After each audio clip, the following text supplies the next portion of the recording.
if you could both just briefly summarize the characters you both play. Okay, I play Dr. Garrett. He is a scientist. He is a doctor. He's an expert in his field, and that's drowning. And he's trying to manage this kid. And you know, I don't know if he's trying to save him, because I don't think he believes he can be saved until he is made to be a believer. So that's what he does. Perfect.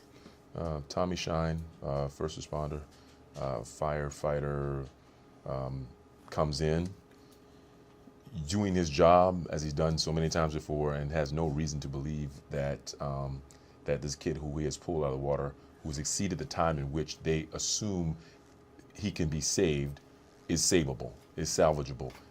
Yet another loss, and also a person who isn't a faithful person, not a non-believer. So now he basically gets taken on a journey, because he's done something that basically ties him into a miracle, and so he's watching it unfold before his eyes, and he just can't believe it. He cannot believe that the power of this woman's prayer, the power of the community, how people have joined together to sort of not give up on this kid who he himself probably did give up on. So now it's something that it's a journey he's going through for himself. I couldn't agree more. So what attracted you then for both of you to be part of this project? Oh, story. Actually, the decision was made for me. I hadn't seen the script yet, and my manager called me and said, "Dennis, I have this great story. You're doing it. I just want to let you know."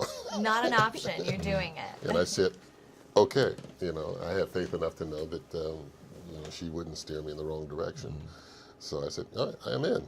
You know, just send me the script so I can, you know, take a look at it." Oh yeah, I'll send you script eventually. Yeah, like eventually. Yeah, when you get on set, you'll be every one in your trailer. That's right.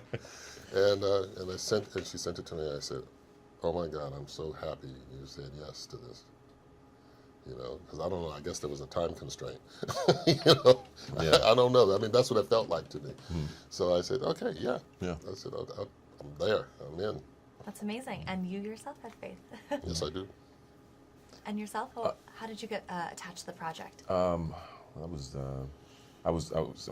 actually working on location somewhere, and my team called me and they said there's this interesting script that DeVon Franklin is producing, and it's a faith-based script, and it kind of gave me a synopsis of it. Chrissy Metz was attached to it. They gave me the other characters involved who they had already signed on, and I'm always looking for something different, you know, different character, different demographic, different audience. I think people sometimes in our business get locked into whether they want to or not, whether it's intentional or not, going into the same demographic. The audience knows them, and that audience watches a certain type of product and certain type of material, and so they're constantly seeing that same person in that sort of area. And I like to always find someone who doesn't know me, hasn't seen something that I've been in, because you're creating a following, and also you're diversifying your portfolio, as I like to say. So this was that opportunity to do that, and I felt like it would be a success. I thought the team was great, and we have grade A talent, and that's something you can't pass upon. Something you can't fake either. Well, that's brilliant, because that actually leads me to my next question. You know, you talk about these different audiences. What would you say to someone who wasn't religious per se to come and see the film as to why they should see it? You're coming to see a good story, Yeah. you know, and you're coming to see a true story. So why wouldn't you? You know, and who knows? It might shape your faith from here on out. But you can't say that to a non-believer, because, you know, you see that. I say, well, just come and see a good movie. Right, it's a great story. I couldn't agree more. And the fact that it is a true story is remarkable to me. I think that also brings on the waterworks. Yeah, that's got to pique your interest. You know.